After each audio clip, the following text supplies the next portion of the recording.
Simple గా లెక్కించండి, selection సాధించండి. Welcome back to Vinex IAS academy. ఇలాంటి క్వశ్చన్స్ ని ఎలా సాల్వ్ చేయాలో చూద్దాం రండి.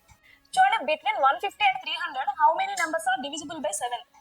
నార్మల్ గా ఇలాంటి సమ్స్ ని ఎలా చేస్తూ ఉంటారంటే, బిట్వీన్ అని ఉంది కాబట్టి 150 తర్వాత అంటే 151 నుంచి 299 వరకు 7 తో ఎన్ని నెంబర్స్ డివైడ్ అవుతాయో చెక్ చేయాలి. ఏం చేస్తారు, నార్మల్ గా 151 నుంచి 7 తో ఏ నెంబర్ డివైడ్ అవుతుందో చెక్ చేయాలి. ఈ 299 7 తో అవుతుందా లేదా చెక్ చేయాలి, లేదంటే అంతకన్నా ముందు నెంబర్ ని చెక్ చేసుకుంటూ కౌంట్ చేయాలి.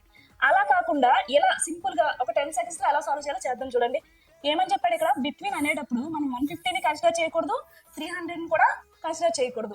ఫ్రమ్ అంటేనే మనం 150ని 300ని కన్సిడర్ చేయాలి. ఇప్పుడు 151ని 7 తో డివైడ్ చేసి మనం కోషెంట్ రాసుకోవాలి. రిమైండర్ మనకు అనవసరం. చూడండి, కోషెంట్ ఎంత అవుతుంది, 7 1 జా 7 2 జా 14, ఇంకా రిమైండర్ 1 ఉంటుంది, 11, 7 1 జా 7, సో 21. రిమైండర్ తో మనకు పని లేదు, సో కోషెంట్ ఎంత వచ్చింది, 21. నెక్స్ట్ అదే విధంగా 299 కూడా 7 తో డివైడ్ చేయండి. అప్పుడు కోషెంట్ ఏమవుద్ది, 7 4 జా 28, ఇంకా 1 ఉంటుంది, 19 అంటే 7 2 జా 14.